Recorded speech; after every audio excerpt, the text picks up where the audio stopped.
মৃত্যু যখন আমাদের কাছে আসে তখন কে আমাদের আত্মা কবচ করে? মালাকুল মৌতের ভয়ঙ্কর রূপ, তার অসংখ্য মুখমণ্ডল ও চক্ষু, আর প্রতিটি প্রাণীর জন্য আলাদা আলাদা রূহ কবজের রহস্য, কেমন সেই দৃশ্য? আজকের পর্বে আমরা প্রবেশ করব মৃত্যুর আড়ালের জগতে, যেখানে আত্মা বিদায় নেয় দেহ থেকে, ফেরেশতারা সাক্ষী হয় আর শয়তান চেষ্টা করে শেষ মুহূর্তে ঈমান কেড়ে নিতে।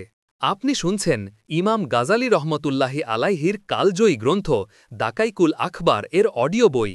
আমি হাসান সিয়াম স্বাগতম জানাচ্ছি আপনাকে ইনসাইট উইথ হাসান সিয়াম চ্যানেলে। চলুন শুরু করি দ্বিতীয় পর্ব। পঞ্চম অধ্যায়, মালাকুল মৌত কী রূপে রূহ কবচ করে। সাল্লি নামক গ্রন্থে হজরত মোকাতেল রাদিয়াল্লাহ আনহু হইতে বর্ণিত আছে যে, আল্লাহ তাআলা মালাকুল মৌত ফেরেশতার জন্য সপ্তম বা চতুর্থ আকাশে ৭০,০০০ স্তম্ভের উপর একটি নূরের সিংহাসন সংস্থাপন করিয়াছেন।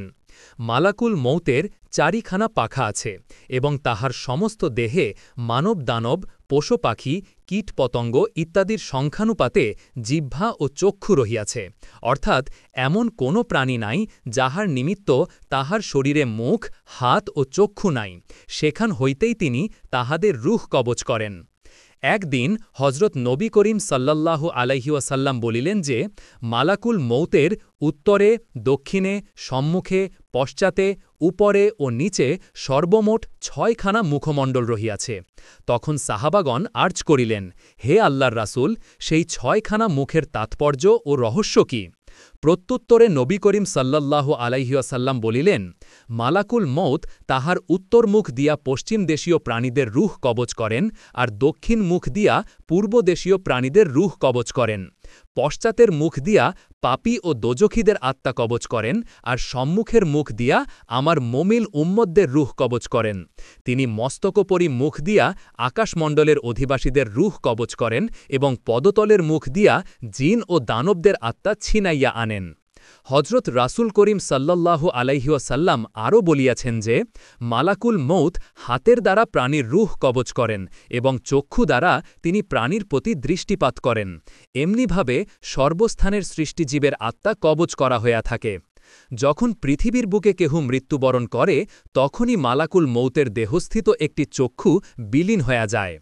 অন্য এক হাদিসে বর্ণিত আছে যে, মালাকুল মৌত মাত্র ৪টি মুখমণ্ডলের অধিকারী। তিনি মস্তকোপরি মুখমণ্ডলের দ্বারা নবী ও ফেরেশতাদের আত্মা কবচ করেন, আর সম্মুখস্থ মুখমণ্ডলের দ্বারা মমিন বান্দাদের রূহ কবচ করেন। পশ্চাৎমুখী মুখমণ্ডলের দ্বারা ধর্মদ্রোহী কাফেরদের আত্মা সংহার করেন, আর পদতলস্থ মুখমণ্ডল দ্বারা মানুষের মহাশত্রু শয়তান ও জিন্নাতদের আত্মা সংহার করেন। তাহার একখানি পা জাহান্নামের উপরিস্থিত পুলসিরাতের উপর এবং অপরখানি বেহেস্তের উদ্যানস্থিত সিংহাসনের উপর অবস্থিত। হাদিস শরীফে আছে যে, মালাকুল মৌতের আকৃতি এতই বিশাল যে, যদি সমুদায় নদ নদী ও সাগর মহাসাগরের পানিরাশি তাহার মাথার উপর বর্ষিত হইত, তথাপি এক বিন্দু পানিও ভূমিতে পতিত হইত না।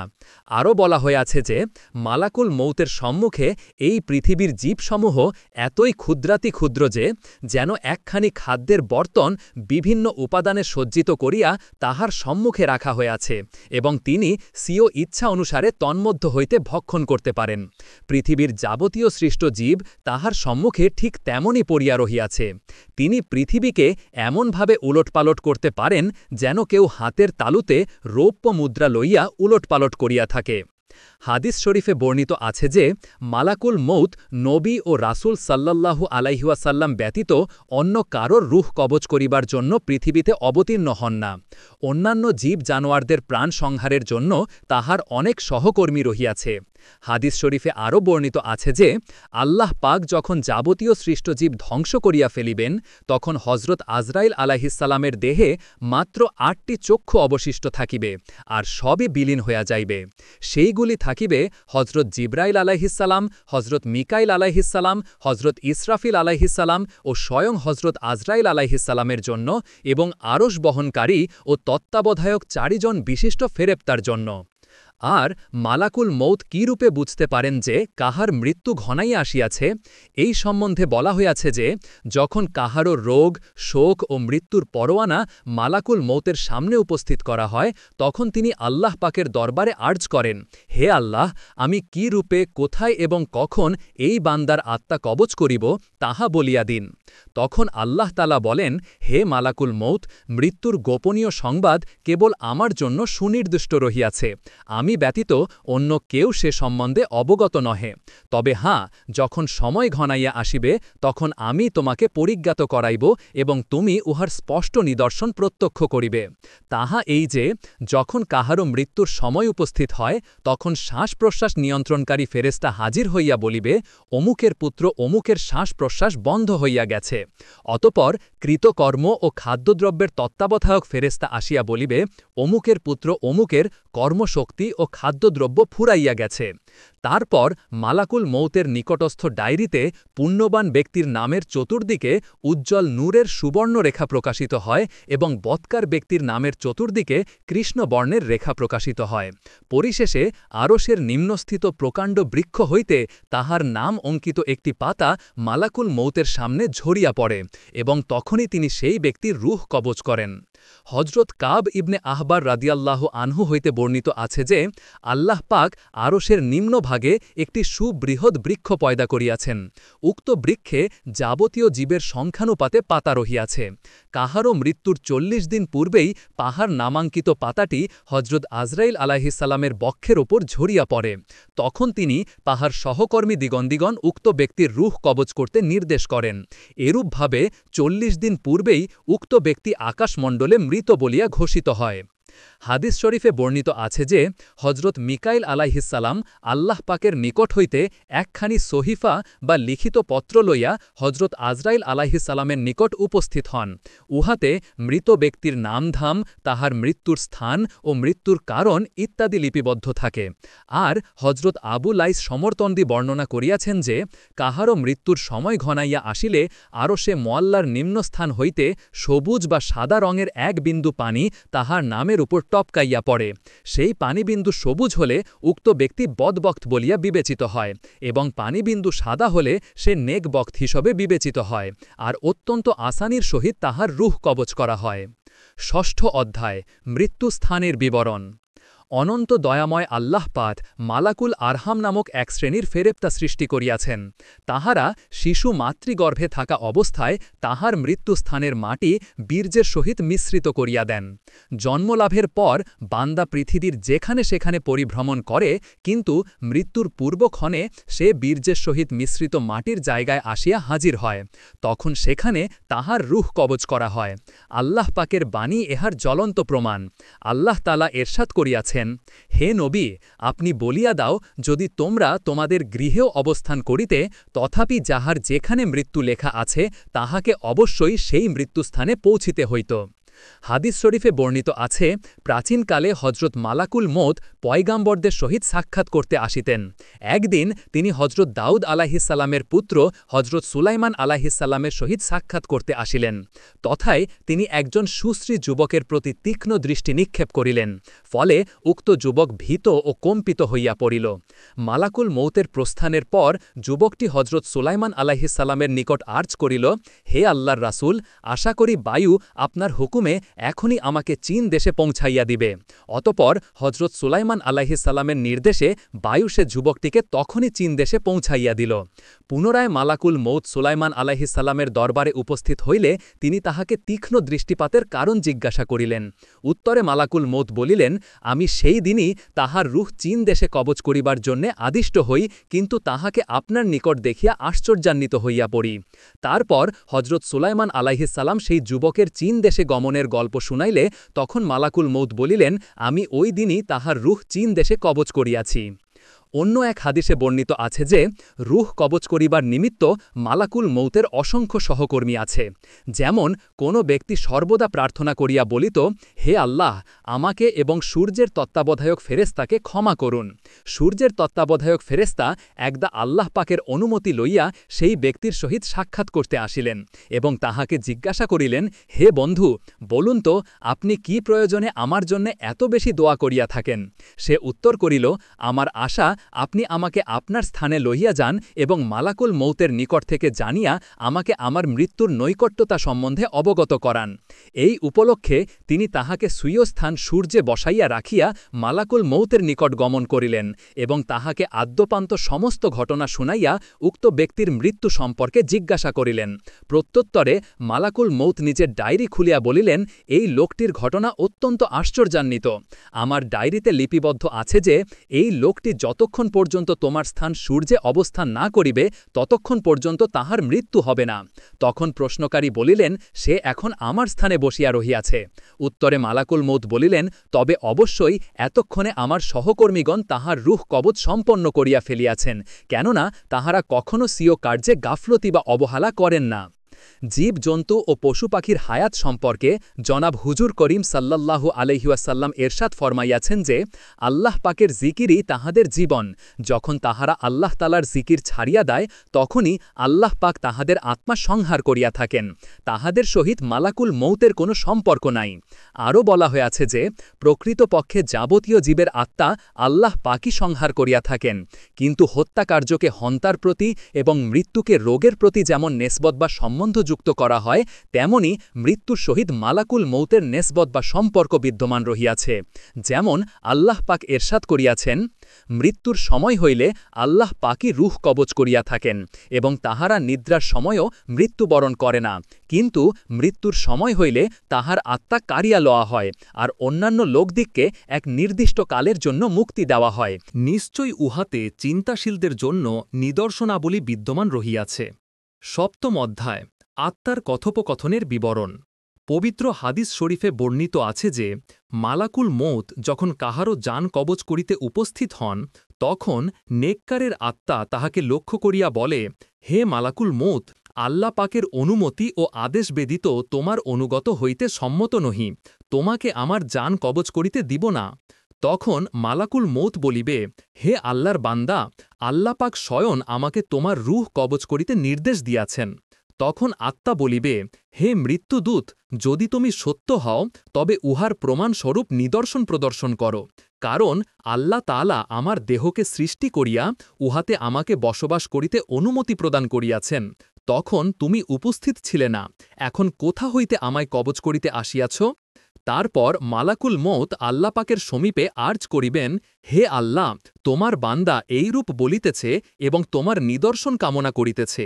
প্রত্যুত্তরে আল্লাহ এরশাদ করিবেন, হে মালাকুল মৌত, আমার বান্দার রুহ সত্য কথাই বলিয়াছে, সুতরাং তুমি বেহেস্তে চলিয়া যাও এবং উহা হইতে আমার নাম অঙ্কিত একটি সেব ফল আনিয়া তাহার রুহের সম্মুখে স্থাপন করো।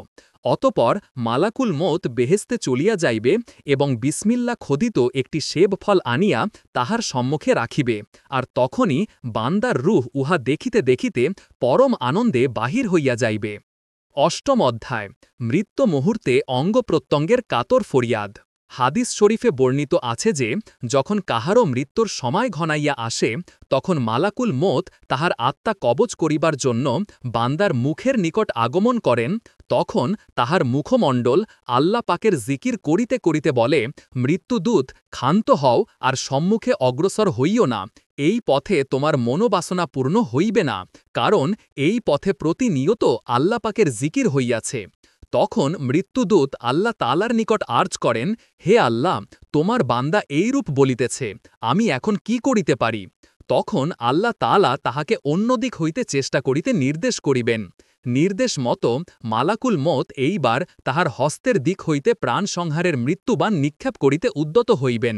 তখন হাত বাধা দিয়া বলিবে, হে মৃত্যুদূত, আমি তোমাকে এই পথে আক্রমণ করিতে বারণ করিতেছি, কারণ এই হাত দ্বারা আমি অনেক দান খয়রাত করিয়াছি, সস্নেহে এতিমের মস্তক স্পর্শ করিয়াছি, কত লেখনী চালনা করিয়াছি, এবং শানিত কৃপান দৃঢ়ভাবে ধারণ করিয়া কাফের বেদদিনের গ্রীবাদেশে চালনা করিয়াছি। অতএব তুমি এই পথে আক্রমণ পরিচালনা করিও না। অতপর মালাকুল মৌত পদদ্বয়ের দিক হইতে মৃত্যুবাণ নিক্ষেপ করিতে সচেষ্ট হইবে। তখন পদযুগল দৃঢ় স্বরে বাধা প্রদানপূর্বক বলিবে, হে মালাকুল মৌত, ক্ষান্ত হও আর সম্মুখে অগ্রসর হইও না, এই দিক দিয়া আমাকে আক্রমণ করিও না। পদদ্বয়ের সাহায্যে আমি জুমাআর ও জামাআতের নামাজের জন্য দৌড়াইয়াছি, রোগীর সেবা যত্নের জন্য গমন করিয়াছি, বিদ্যার্জনের জন্য জ্ঞানীদের মজলিসে যোগদান করিয়াছি।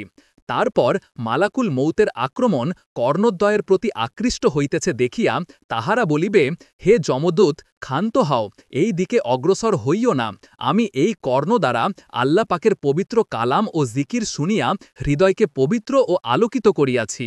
অতপর নেত্রদ্বয়ের দিকে আক্রমণ করিবার উপক্রম করিলে তাহারা বলিবে, হে মালাকুল মৌত, ক্ষান্ত হও, ধৈর্য ধারণ করো, আমাদের দ্বারা পবিত্র কোরআনের প্রতি ও আলেমগণের মুখমণ্ডলের প্রতি দৃষ্টিপাত করা হইয়াছে, এই জন্য তুমি নেত্রদ্বয়ের ক্ষেত্রে আক্রমণ চালাইও না।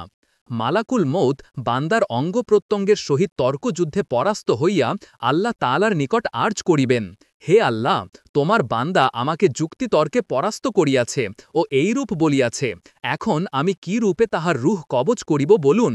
প্রত্যুত্তরে আল্লাপাক বলিবেন, হে মালাকুল মৌত, এইভাবে তুমি তাহার জান কবচ করিতে সক্ষম হইবে না, বরং তুমি তোমার হাতের উপর আমার নাম লিখিয়া আমার প্রিয় মমিন বান্দার সম্মুখে উপস্থাপন করো, তবেই দেখিবে যে আমার বান্দার রূহ আমার নাম দেখিতে দেখিতে কষ্টক্লেশ ব্যতীত হাসিতে হাসিতে অনন্তে মিলিয়া যাইবে। অতপর মালাকুল মৌত তাহাই করিবেন। ইহাতে বান্দার রূহ আল্লাহ তালার পবিত্র নামের মায়ায় বিমুগ্ধ হইয়া মৃত্যু কষ্ট বিস্মৃত হইয়া পরম আনন্দে অনন্তের পথে বিলীন হইয়া যাইবে। তাই বন্ধুগণ, মনোযোগ সহকারে শ্রবণ করুন, যারা নিজ অন্তর্প্রদেশে আল্লাহ পাকের নামের মোহর অঙ্কিত করিতে সক্ষম হইয়াছেন, নিশ্চয়ই তাহারা আল্লাহ প্রদত্ত সুকঠিন শাস্তি, বিচ্ছিন্নতার কষ্ট ও যাতনা এবং অপদস্থতার তীব্র গ্লানি হইতে নিস্তার লাভ করিবেন, যেমন আল্লাহ তাআলা এরশাদ করিয়াছেন। অর্থাৎ উহারাই যাহাদের হৃদয় কন্দরে আল্লাহ তাআলা ঈমানের মোহর অঙ্কিত করিয়া দিয়াছেন।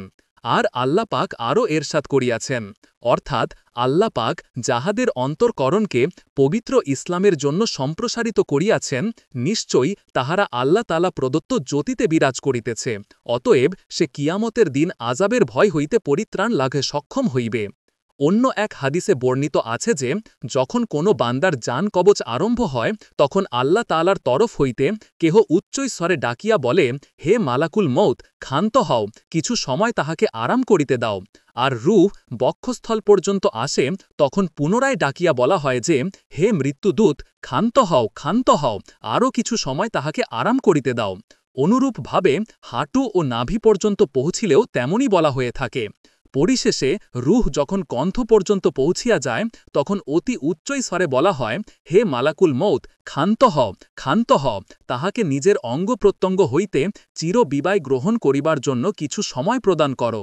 তখন চক্ষুদয় রূহকে বিদায় দিয়া বলে, হে বন্ধু, কিয়ামত পর্যন্ত তোমার উপর শান্তি ও রহমত বর্ষিত হোক। অনুরূপভাবে উভয় কর্ণ, উভয় হস্ত এবং পদদ্বয়ও রূহকে আশীর্বাদ করিয়া চিরবিদায় গ্রহণ করে। আমরা আল্লাহ পাকের দরবারে মাগফিরাত কামনা করিতেছি, যেন আমাদের রসনা হইতে ঈমানের বাণী এবং অন্তর হইতে মারেফাতের জ্যোতি বিদায় করিতে না হয়।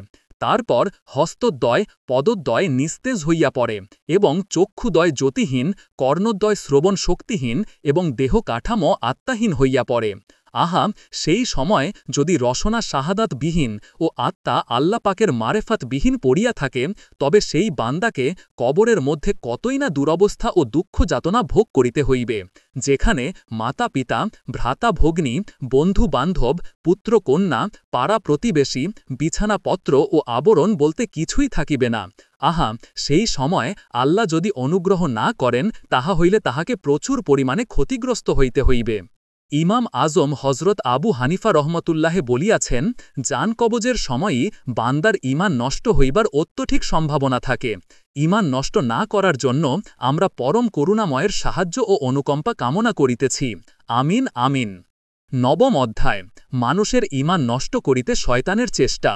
হাদিস শরীফে বর্ণিত আছে যে, জান কবজের সময় মৃত্যুর পথযাত্রীকে সম্বোধন করিয়া বলে, হে বান্দা, তুমি যদি এই অসহ্য যন্ত্রণা হইতে নিস্তার লাভ করিতে ইচ্ছা করো, তবে ইসলাম ধর্ম পরিত্যাগ করিয়া দুইজন খোদার অস্তিত্ব স্বীকার করো।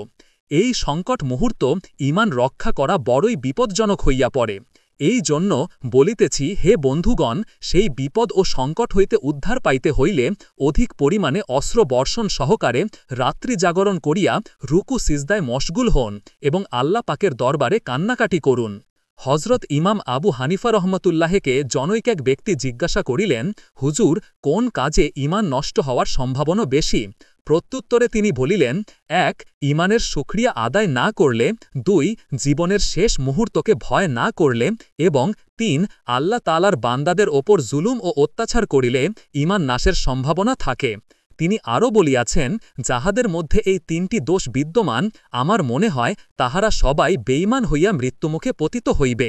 কিন্তু আল্লাহ পাক যদি কাহারও ভাগ্যে ঈমান বিনষ্ট না করেন, তবে সে ঠিক থাকিবে। এই জন্য আমরা সর্বাত্মকভাবে আল্লাহ পাকের নিকট এই সকল অপকর্ম হইতে ক্ষমা প্রার্থনা করিতেছি।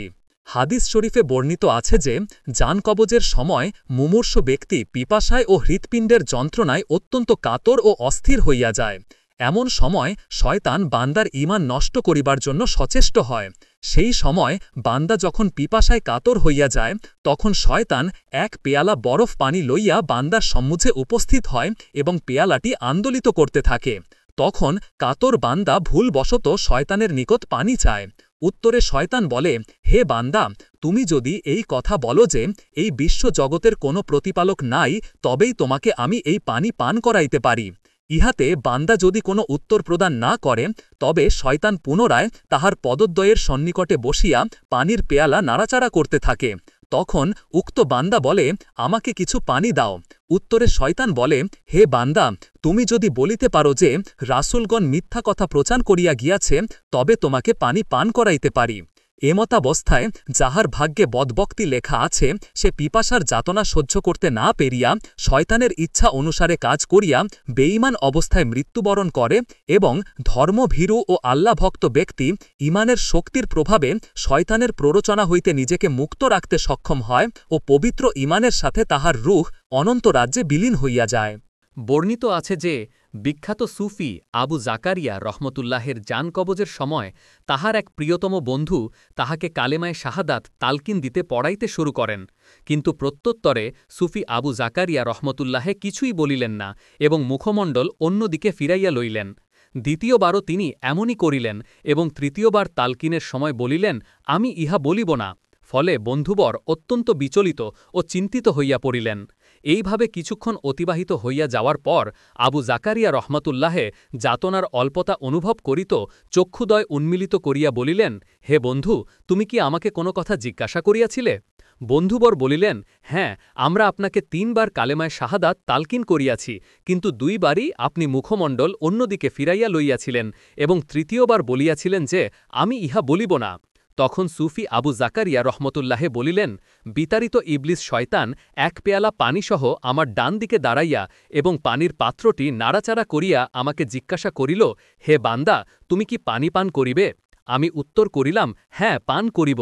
তখন শয়তান বলিল, যদি তুমি বলো যে হজরত ঈসা আল্লাহ তাআলার পুত্র ছিলেন, তবে তোমাকে আমি পানি পান করাইব। এই কথা শ্রবণ করিয়া আমি মুখ ফিরাইয়া লইয়াছি।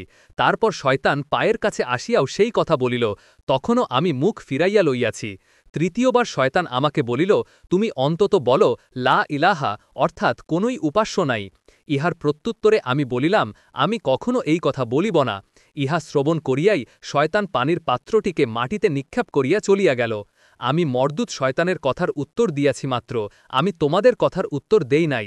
এখন আমি সাক্ষ্য দিচ্ছি যে আল্লাহ তাআলা ব্যতীত আর কোনো উপাস্য নাই এবং আমি আরও সাক্ষ্য দিচ্ছি যে হজরত মোহাম্মদ সাল্লাল্লাহু আলাইহি ওয়াসাল্লাম আল্লাহ পাকের বান্দা এবং রাসূল ছিলেন। হজরত মানসুর ইবনে আম্মার রাদিয়াল্লাহু আনহু এই প্রসঙ্গে বর্ণনা করিয়াছেন যে মুমূর্ষু ব্যক্তির অবস্থাকে মোটামুটি 5 ভাগে ভাগ করা হয়ে থাকে, যেমন 1 তাহার ধন সম্পদ নিজের উত্তরাধিকারীদের মধ্যে বন্টন করিয়া দেওয়া হয়, 2 মালাকাল মৌত রুহ লইয়া অনন্তে বিলীন হয়ে যায়, 3 দেহের মাংস কীট পতঙ্গে খাইয়া ফেলে, 4 হাড় অস্থি মাটির সহিত মিশিয়া যায় এবং 5 সৎকর্মগুলি ইহার হকদারেরা লইয়া যায়। তবে প্রত্যেকে স্বীয় প্রাপ্যাংশ বন্টন করিয়া লইয়া যাইতে অনুশোচনা করার কিছুই নাই, কিন্তু হায় বিতাড়িত শয়তান যেন ঈমান হরণ করিতে না পারে। পবিত্র ঈমান হইতে বিচ্ছিন্ন হওয়ার অর্থ আল্লাহ পাক হইতে বিচ্ছিন্ন হওয়া মাত্র। ইহার ক্ষতিপূরণ সম্পূর্ণ অসম্ভব। আল্লাহ পাক আমাদের খাতেমা বিল খায়ের এনায়াত করুন, আমিন। 10ম অধ্যায় রুহের বিবরণ। হাদিস শরীফে বর্ণিত আছে যে মানবাত্মা যখন দেহপিঞ্জর হইতে বিচ্ছিন্ন হইয়া পড়ে তখন আকাশমণ্ডল হইতে অতি উচ্চ স্বরে 3 বার ডাকিয়া প্রশ্ন করা হয়, হে আদম সন্তান, বল, তুমি কি পৃথিবী পরিত্যাগ করিয়া আসিয়াছ, না পৃথিবী তোমাকে পরিত্যাগ করিয়াছে? আর তুমি পৃথিবীকে অর্জন করিয়াছিলে, না পৃথিবী তোমাকে অর্জন করিয়াছিল? আর হে বান্দা, পৃথিবী কি তোমাকে গ্রহণ করিয়াছিল, নাকি তুমি আল্লাহ তাআলাকে বিস্মৃত হইয়া পৃথিবীকে গ্রহণ করিয়াছিলে? আবার যখন গোসল দেওয়ার জন্য স্নানের জায়গায় রাখা হয় তখনও গগনমণ্ডল হইতে 3 বার উচ্চস্বরে আওয়াজ দিয়ে বলা হয়, ওহে আদম সন্তান, তোমার সেই শক্তিমান দেহবল্লরী এখন কোথায়? আর কেই বা তোমাকে এত দুর্বল ও অসহায় করিয়াছে? আর তোমার সেই বাকপটু জিহ্বা কোথায়? এখন কেন তুমি নির্বাক হইয়া পড়িয়া রহিয়াছ? আর তোমার সেই তীক্ষ্ণ শ্রবণেন্দ্রিয় কর্মদ্বয়কে এমন বধির করিয়াছে? আর কেই বা নিরেট নিষ্ঠুরের মতো তোমাকে স্বীয় বন্ধু বান্ধব হইতে পৃথক করিয়া দিয়াছে? তারপর যখন কাফন পরানো হয় সেই সময়ও আকাশমণ্ডল হইতে 3 বার অতি উচ্চ স্বরে ডাক দিয়ে বলা হয়, হে আদম সন্তান, তুমি যদি বেহেস্তি বান্দা হইয়া থাকো তাহলে ইহা সুসংবাদের কথাই বটে, কিন্তু তুমি যদি দোজখী বান্দা হইয়া থাকো তাহলে তোমার জন্যে শত আক্ষেপ। আর হে আদম সন্তান, তোমার প্রতি যদি আল্লাহ পাক সন্তুষ্ট ও রাজি থাকেন তবেই অতি উত্তম, কিন্তু আল্লাহ তাআলা যদি তোমার প্রতি ক্রোধান্বিত হইয়া থাকেন তবে ইহার পরিণাম অত্যন্ত ভয়াবহ। আর তৃতীয়বার বলা হয়, ওহে আদম সন্তান, তুমি এখন এক দুর্গম ও কণ্টকাকীর্ণ পথে যাত্রা করিবে, তুমি চিন্তা করিয়াছ কি? আর সেই দুর্গম পথের সম্বল তোমার আছে কি? আজ তুমি নিজের সুখসজ্জা পরিত্যাগ করিয়া অতি বিপদসংকুল ভয়ঙ্কর স্থানে গমন করিবে, কিন্তু কখনও আর ফিরিয়া আসতে পারিবে না। আবার যখন মৃত ব্যক্তিকে খাটের ওপর রাখা হয় তখন পূর্বের ন্যায় 3 বার ঘোষণা করা হয়, ওহে আদম সন্তান, যদি তুমি পুণ্যবান হইয়া থাকো তাহলে তোমার জন্যে শুভ সংবাদ, আর দুষ্কর্মশীল হইলে তোমার নিমিত্ত রহিয়াছে দুঃসংবাদ। কিন্তু তুমি যদি আল্লাহ পাকের রেজামন্দি হাসিল করিয়া থাকো এবং তাওবা করিয়া থাকো তাহলে খুব উত্তম করিয়াছ, অন্যথায় তোমার পরিণাম অত্যন্ত মন্দ হবে। অতপর যখন খাটকে জানাজার নামাজের জন্য সারিবদ্ধ কাতারের সামনে রাখা হয় তখন আবার পূর্বের ন্যায় ঘোষণা করা হয়, হে আদম সন্তান, তুমি তোমার জীবনে ভালো মন্দ যাহা কিছু সম্পন্ন করিয়াছ এখন সব কিছুই প্রত্যক্ষ করিবে। যদি সৎভাবে ও পুণ্য সঞ্চয়ের ভিতর দিয়া স্বীয় জীবনকে অতিবাহিত করিয়া থাকো তবে তোমার জন্যে রহিয়াছে সুসংবাদ, কিন্তু যদি মন্দভাবে পাপের স্রোতে গা ভাসিয়া জীবনকে অতিবাহিত করিয়া থাকো তবে তোমার ধ্বংস অবধারিত। অতপর মৃত ব্যক্তিকে যখন কবরের পার্শ্বে রাখা হয় তখন কবর তাহাকে 3 বার ডাকিয়া বলে, ওহে আদম সন্তান, একদিন আমার পৃষ্ঠপরি পরমানন্দে হাসিয়া খেলিয়া বেড়াইয়াছ, এখন কাঁদতে কাঁদতে আমার অভ্যন্তরে প্রবেশ করো। আর এককালে আমার পৃষ্ঠদেশে কত আনন্দ ও উৎফুল্ল হৃদয় কাল অতিবাহিত করিয়াছিলে, এখন চিন্তিতাবস্থায় আমার মধ্যে প্রবেশ করো। আর এককালে তুমি বেশ বাকপটু ছিলে, কিন্তু এখন নির্বাক ও বিমর্ষ চিত্তে আমার অভ্যন্তরে দাখিল হও। তারপর দাফনকার্য সমাপন করিয়া লোকজন যখন নিজ নিজ গন্তব্যস্থলে চলিয়া যায় তখন পরম কৌশলী আল্লাহ তাআলা বলেন, ওহে আমার প্রিয় বান্দা, আজ তুমি নির্জন কবরের মাঝে ঘোর অন্ধকারে বন্ধু বান্ধব ও দোসরহীন একা একা পড়িয়া রহিয়াছ। আত্মীয় স্বজন সকলেই তোমাকে ছেড়িয়া চলিয়া গিয়াছে, কিন্তু এক সময় তুমি তাদের জন্যে আমার বিধানিষেধের গণ্ডি অতিক্রম করিয়া পাতকাজে পরিলিপ্ত হইয়াছিলে এবং আমাকে ভুলিয়া গিয়াছিলে। হে বান্দা, আজ এই দুর্দিনে তোমার প্রতি আমি অত্যন্ত দয়ালু ও মেহেরবান হইব, যাহা দর্শন করিয়া আমার সৃষ্ট জীব সকল বড়ই আশ্চর্যান্বিত হইয়া পড়িবে। হে বান্দা, জানিয়া রাখো, মাতা সন্তানের প্রতি কতটুকু স্নেহশীল ও মায়াময়ী হইয়া থাকে, আমি আমার বান্দার জন্যে তদপেক্ষ অধিক স্নেহশীল ও দয়ালু। 11 অধ্যায় বান্দার প্রতি মাটির ঘোষণা। হজরত আনাস রাদিয়াল্লাহু আনহু হইতে বর্ণিত আছে যে মাটি প্রতিনিয়ত উচ্চস্বরে 10টি বাক্য ঘোষণা করে।